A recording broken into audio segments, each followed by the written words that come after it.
Bonjour! Bienvenue dans cette capsule qui parle des types de textes et cette fois, nous parlerons du texte descriptif. Alors, le texte descriptif, qu'est-ce qu'il a comme objectif? Son objectif est de décrire, d'ailleurs on le voit dans le titre de ce type de texte, descriptif. Donc, on a une description qui est le verbe décrire ou faire le portrait. Par exemple, quand on dit faire le portrait, c'est comme si, par exemple, je vous parle, je regarde à travers ma fenêtre et je vous parlerai de la maison en face de chez moi. Je vais dire, c'est une petite maison avec 2 fenêtres devant. Donc, je décris la place. Donc, je peux faire le portrait d'un paysage et je peux faire le portrait d'une personne, mais c'est une situation de description. Qu'est-ce qu'il y a de particulier le texte descriptif?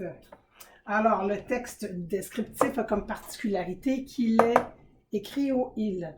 La personne n'a pas pour objectif de vous donner son opinion.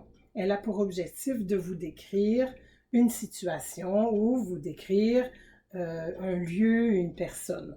Donc, elle ne va pas mettre son opinion dedans. Donc, on est comme entre le texte informatif qui, lui, est très rigoureux, on veut des faits vérifiables, l'expressif qui, lui, va parler au jeu avec des sentiments et qui va utiliser beaucoup d'adjectifs, et mon texte descriptif, on est comme entre les deux.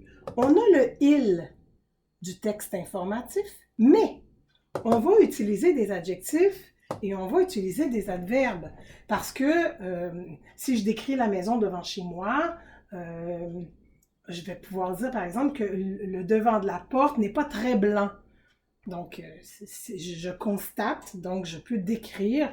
Donc, le mot « très » est un adverbe. Donc, je vais nuancer. C'est pas blanc, c'est pas noir, c'est pas très blanc. Donc, j'ai utilisé la négation, j'ai utilisé un adverbe. Donc, je vais avoir la permission dans un texte descriptif de nuancer un petit peu, donc de faire des variations sur ce que je vois. Mais ça ne doit pas être « je pense que ». Parce que là, quand on est rendu dans « je pense que », on n'est plus dans la description. Tu es rendu pas sûr. OK? Donc, les particularités, on écrit troisième personne et on aura des adjectifs modérément et des adverbes modérément. Maintenant, la construction du texte descriptif. On aura une introduction, on aura un développement avec un ou plusieurs paragraphes et une conclusion. Donc, si on remarque ici, on a 3 parties, comme le texte informatif. Donc, encore là, il a des particularités qui ressemblent au texte informatif, mais ici, il n'a pas la même fonction. Il fait une description, il peut utiliser adjectifs et adverbes, ce que le texte informatif aura très, très peu, et il a une forme de texte informatif.